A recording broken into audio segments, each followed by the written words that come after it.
Waktu saya kena COVID itu tidak semua orang berani menerima saya, gitu loh. Oh, gembala nih kena iki, dosane wake iki. Waduh, ketika dia ngarep nih ke seseorang, apalagi ke hamba Tuhan, terus tidak mendapatkan apa yang dia inginkan, yang dia butuhkan bahkan, ya, padahal dia sudah doa sama Tuhan, pakai Pak Filipus Edi menjadi saluran berkat buat saya. Buat Pak Filipus peka sama saya. Ini sahabat saya, Pak Filipus Edi. Ya. Iya, suaranya sudah terdengar. Shalom, Pak Filipus Edi. Shalom, Pastor Gideon dan Bang Jo. Iya, saya belum pastor. Tadi saya disebut. Halo, sesama penyintas gitu. Saya kaget. Hah? Ada apa, Pak? Loh, kita kan sama-sama katanya. Sebentar, penyintas apa ini? Penyintas apa ya, ini? COVID. COVID. Bukan bom kali. Iya. Survivor, ya. Iya, dan kita pemenang gitu ya, Pak ya. Haleluya. Yes. Puji Tuhan. Iya. Jadi saya baru tahu ternyata sesama penyintas gitu ya. Dan saya juga baru tahu ini. Baru tahu kan? Tapi kita semua menang lah, haleluya. Nah, gini, waktu Pastor Filipus Edi mengalami COVID itu kan yang saya alami, saya udah nggak bisa berharap sama siapapun, Pak. Ya, saudara terdekat, keluarga kena semua waktu itu. Saya sama mama saya, pembantu kena semua, dan kita semua lemah. Terus mau ngarep ke siapa gitu? Ya kadang-kadang dalam hati kecil saya sih kadang gini. Dulu itu ada saudara loh, saya tuh nggak ngitung-ngitungan. Sekarang udah nggak bisa nolong gitu ya. Saya berangkat sendiri, lemah sendiri. Aduh, saya ngerasa ini harus benar-benar bergantung sama Tuhan. Tapi kok ya, aduh gimana ya, agak-agak jauh gitu ya rasanya Tuhan itu rasanya kayak gitu. Itu yang saya rasakan, Filipus Edi. Ya, mau iman bisik-bisik nyetatus, tapi kok nggak banget gitu melawan hati nurani saya gitu. Nah, itu yang saya alami gitu, Pastor Filipus. Nah, saya pengen tahu gitu, waktu Anda mengalami serumah lagi, gimana tuh perasaannya? Ngarep juga nggak ini pertolongan dari orang? Kan gini, masalahnya kan begini ya, Pastor Gideon dan juga Bang Jo ya. Ya, Pak Filipus. Masalahnya begini, orang itu belum siap untuk menerima kabar bahwa temannya itu kena COVID. Karena masih sebagian orang beranggapan, terutama orang Kristen ya, bahwa kalau kamu kena COVID, kamu nggak dilindungi Tuhan. Berarti kamu berdosa, kamu itu salah. Nah, pemahaman ini yang harusnya perlu diedukasi kepada jemaat semuanya. Ya, harusnya waktu saya kena COVID, itu nggak semua orang berani menerima saya. Gitu loh. Oh, gembala nih kena iki, dosane wake iki. Ya toh. Siapa Pak yang bilang kayak gitu? Siapa Pak? Loh, itu bisa jadi. Itu kan pemikiran mereka yang ya selama ini masih banyak kan orang-orang yang menganggap bahwa kalau seseorang kena COVID berarti nggak dilindungi. Padahal COVID ini virus yang bisa menyerang siapapun, nggak peduli dia orang suci, nggak suci, benar, nggak benar, ibadahnya kusuk, tahu firman atau enggak. Ini virus. Semua yang lengah pasti akan terhinggapi virus ini. Betul. Tetapi sekali lagi kita nggak perlu takut sebenarnya. Makanya kalau ada seseorang percaya, Kristen, taat beribadah, dia kena COVID, saya cuma berkata begini, Tuhan pasti menolong kamu keluar dari semuanya. Saya nggak pernah katakan, oh kamu bersalah, kamu berdosa. Enggak. Justru waktu kita mendengar teman kita kena COVID, saudara kita kena COVID, kita kuatkan dia. Kita hadir untuk mereka. Saya bersama dengan kamu. Apa yang bisa kami bantu? Itu sebabnya Pastor Gideon, selama saya sakit, saya selalu beli obat sendiri, periksa sendiri satu mobil. Ya. Kebetulan kami ke puskesmas, ya toh, dan semuanya bisa atur. Beli obat juga sendiri. Dan ketika kami sembuh, nah ini indahnya, kami bisa menolong ratusan orang. Bahkan ketika jemaat kami nggak mampu beli obat, kami kirim obat gratis, free. Iya Pak. Ya. Artinya apa? Saya ini bukan berlimpah harta, bukan. Tetapi kami ini murah hati, belajar untuk memiliki hatinya Yesus. Iya. Kita berempati karena Jadi, kita pernah ada di posisi itu kan, Pak ya. Kita pernah ada di posisi itu Iya. sebabnya setiap kali saya mendengar ada seseorang kena COVID, apalagi sekarang ini kan banyak teman-teman yang kena bukan Kristen juga.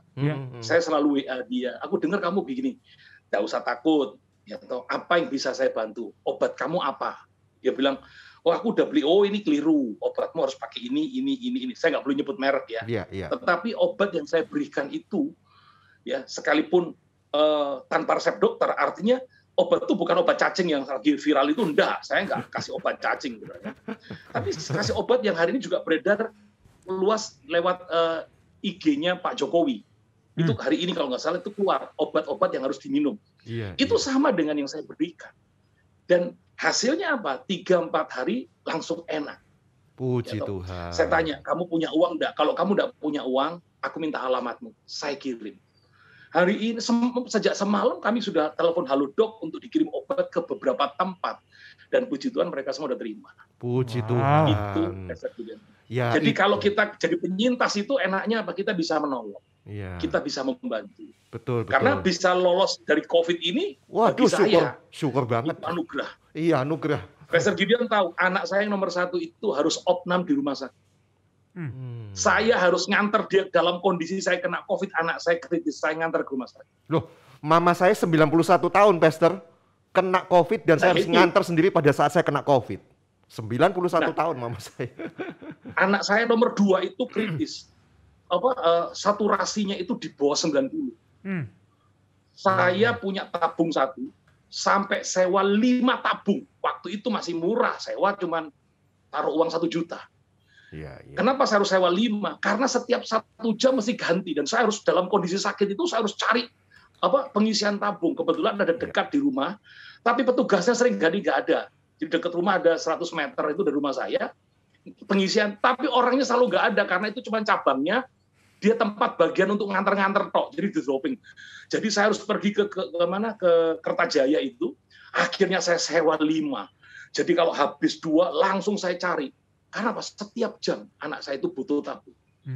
Dan itu sudah nggak hitungan lagi berapa biaya yang kami keluarkan. Pokoknya begini, kami harus kuat dan kami harus menang. Kalau kami menang, kami akan menjadi orang-orang yang bisa menolong orang. Amin. Itu sebabnya tugas kami hari ini cuma mengedukasi dan menolong. Itu Pastor Gideon dan Bang Jo. Baik. Kembali ke topik kita ya. Kalau misalnya ini kan cerita kayaknya Pastor Filipus ini menjanjikan satu harapan nih. Oke, saya akan menolong karena saya pernah ditolong Tuhan gitu. Jadi nanti yang kena COVID, ayo gak apa-apa hubungi saya. Tapi masalahnya ada sebagian orang ketika dia ngarep nih ke seseorang, apalagi ke hamba Tuhan, terus tidak mendapatkan apa yang dia inginkan, yang dia butuhkan bahkan. Padahal dia sudah doa-doa sama Tuhan, pakai Pak Filipus Edi menjadi saluran berkat buat saya. Buat Pak Filipus peka sama saya. Gak peka, didoakan banter di depannya dia. Udah didoain, udah dikodein. Nah, terus akhirnya kan sometimes banyak kita kecewa akhirnya kan. Gimana Anda menanggapi soal ini? Ya, sebenarnya gini, boleh-boleh saja kita ini berharap kepada seseorang, apalagi kepada hamba Tuhan ya. Boleh-boleh saja, tetapi sekali lagi di masa pandemi seperti ini ya, harusnya kita ini juga memiliki sebuah pemahaman yang baru. Mungkin saja orang yang saya harapkan ini juga sedang membutuhkan. Hari ini kan semua itu sawang sinawang ya. Kalau kita lihat orang lain kok enak ya. Belum tentu dia mampu loh. Betul. Belum tentu dia murah hati loh. Itu sebabnya lebih baik adalah kalau kita ini belajar untuk mengenal Tuhan dengan benar. Percayalah selagi kita hidup ini, kalau murah hati, maka saya percaya kok kemurahan hati yang kita berikan ini akan berbalik kepada kita. Amin. Jadi sebenarnya simpel saja Pastor. Kalau kita ini murah hati, saya kapan lalu mendengar kesaksiannya Pastor Gideon ya, sore-sore. Kita tuh waktu mau Bible Talks, kalau nggak salah Pastor Gideon lagi wawancara sama siapa gitu loh. Masalah tabungan kalau nggak salah ya, nggak punya tabungan, ya. Lalu kemudian malah justru masa pandemi ini waktu sakit tabungannya malah banyak begitu. Iya, betul. Saya dengar kesaksian itu dan saya mau katakan begini, sebenarnya yang membuat Pastor Gideon ditolong pada waktu itu, karena Anda suka memperhatikan orang lain. Ya, ini di sini saksinya semua, saya nggak ngomong sendiri. Iya. Serius, saya ngelihat hatinya Pastor Gideon ini orang yang murah hati, generous. Amin. Itu sebabnya Yesus kan mengajarkan kepada kita, selagi kita hidup ini loh, kita ini pasti akan butuh orang lain. Betul. Nah, selama kita hidup, generous itu bukan bicara kamu kaya, kamu memberi, kamu tidak kaya, kamu diberi. Bukan. Generous itu bukan bicara tentang memberi berapa yang bisa kamu beri. Tapi itu bicara kemurahan hati. Ya, kamu suka menyapa orang, itu generous. Ya toh? Kamu suka say hello, ya toh? Kamu suka, kamu lagi sakit ya, aku bantu doa ya. Wow. Itu generous loh. Nah, kalau generous itu pada waktu kita kesusahan, kamu berdoa sama Tuhan, Tuhan bisa pakai caranya. Makanya berdoa sama Tuhan, berharapnya juga sama Tuhan. Jangan berdoa sama Tuhan, berharapnya sama manusia. Ini yang terjadi. Makanya saya ketawa kalau ada orang kok gak ada yang peduli sama saya. Saya kembalikan lah, selama kamu hidup, kamu aja gak peduli sama orang. Kalau kamu suka peduli lah, say hello lah sama orang. Saya ketemu dengan orang-orang seperti ini, Pastor, tadi yang Anda ceritakan. Berharap tapi kok nggak ditolong begitu. Lalu dia ngeluh, lalu dia nyetatus. Sekarang kan mudah kan orang nyetatus. Begitu, kan? Iman bisik-bisik loh jadinya di status. Nyetatus begitu. Pertanyaannya begini, lah kamu aja waktu hidup tetanggamu, saudaramu, temenmu sakit aja kamu nggak pernah kunjung. Lalu kamu waktu sakit minta dikunjungi. Kalau saya, Pastor, diperlakukan seperti apapun, tetap tak kunjungi, tetap tak berkati, tetap karena apa? Karena generosity yang harus ada pada orang-orang percaya itu diberikan bukan karena begini, supaya aku memberi, aku membagi, supaya aku dibagi. Enggak, karena aku sudah menerima dari Tuhan, maka aku membagi kepada Tuhan. Makanya Pastor jadi gembala, seperti saya ini, siapapun yang membutuhkan, sekalipun dia pernah menyakiti, sekalipun dia itu pernah mengecewakan, sebagai gembala, tetap saya perhatikan. Selama dia menyampaikannya ke saya, kalau seperti sekarang jemaat kan begitu banyak, saya nggak akan bisa tahu satu persatu, kecuali mereka menyapa. Makanya saya termasuk gembala yang paling aktif. Setiap pagi, Pastor, saya menyapa ratusan jemaat lewat WA itu. Shalom, saya gembala mengingatkan harus protokol kesehatan, pakai masker. Bila Anda sakit, hubungi gembalamu. Nomornya langsung ada. Dan puji Tuhan, sebagian langsung menyapa saya, lalu saya tanya, sudah ada obat? Sudah berapa lama kamu sakit?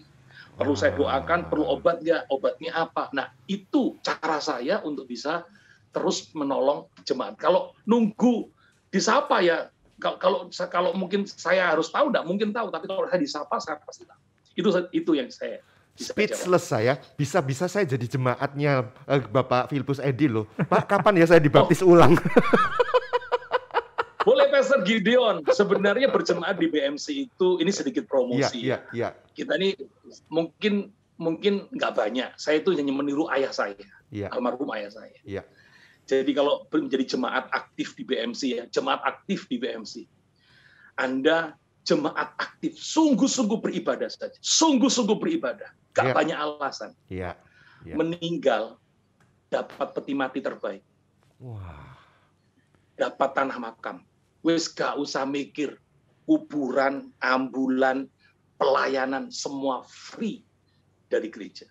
Dari tadi Jonathan speechless. Dari tadi Jonathan speechless sampai aneh. Perlu saya pikirkan. Ini yang saya kerjakan. Ini yang saya kerjakan selama 14 tahun saya jadi gembala. Wow. Peti matinya nggak sembarangan loh, Pastor. Peti matinya nggak sembarangan loh. Peti matinya itu kalau di luar nggak saya sebut harga dah. Itu yang ada gambar perjamuan kudusnya. Mahal, itu dikunting mengkilap. Itu yang mahal.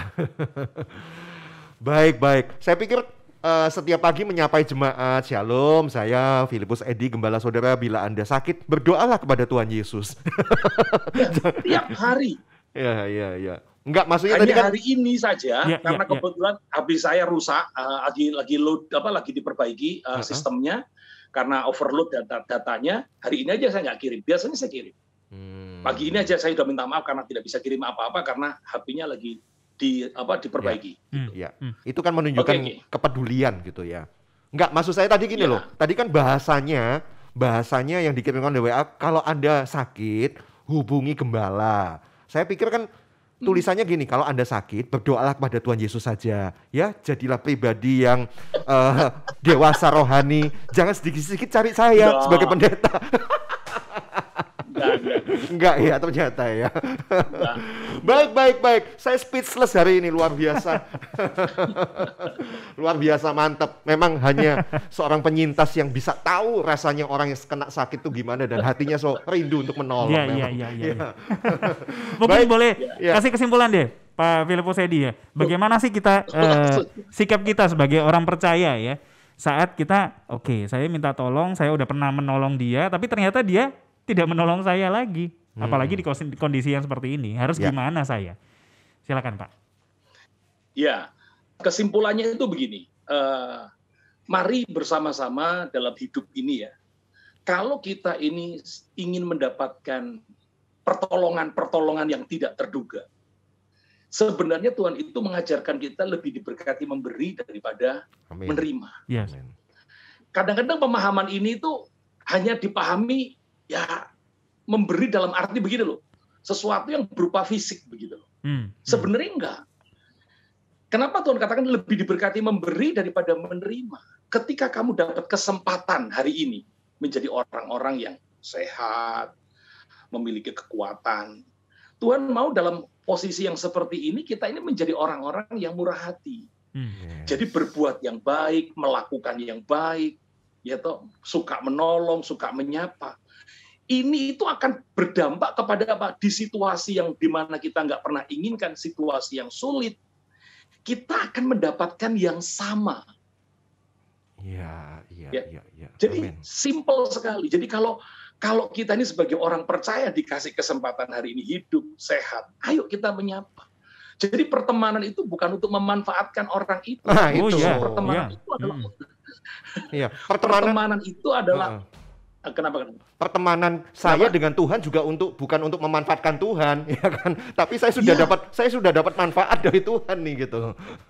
Iya kan? Itu sebabnya pertemanan itu jangan sampai hanya ujung-ujungnya adalah aku bisa pinjam uang sama dia. Jangan begitu. Aku harus tolong sama dia. Justru jadilah sahabat yang baik, berteman yang baik, di waktu yang baik itu, terus lakukan yang kamu bisa lakukan untuk orang lain. Karena begini loh, pada waktu kamu sedang kesusahan atau pada waktu kamu sedang membutuhkan, apabila kamu adalah seorang yang generous, itu energi itu akan kembali kepada kita. Jadi sebenarnya simple sekali. Kalau kamu murah hati, kamu akan mendapat kemurahan. Makanya di dalam Alkitab kan dikatakan orang yang memberi minum akan diberi minum. Amin. Selagi kita hari ini bukan menjadi orang yang membutuhkan, menjadi orang yang dibutuhkan, ayo kita lakukan yang bisa kita lakukan. Sebab satu kali di posisi kita membutuhkan, kita pun akan mendapatkan pertolongan dari pihak yang lain. Amin. Sekali lagi, jadilah pribadi yang generous, itu kesimpulannya. Kalau engkau ingin mendapat pertolongan tepat pada waktunya, jadilah pribadi yang generous. Generous itu bukan bicara tentang berapa jumlah yang kamu beri, tapi apa yang bisa kamu lakukan untuk orang lain. Amin. Luar biasa. Amin. Mantap. Pencerahan yang jadi luar biasa. Iya. Sehat selalu, Pastor, buat keluarga semuanya. Yes. Ya. Terima kasih, Pastor Gideon. Tuhan memberkati BMC jemaat semuanya ya. Ya. God bless you. You are listening to pujian terbaik yang memberkati 96.4 Bahtera Yuda FM. The sound of faith, hope, and love.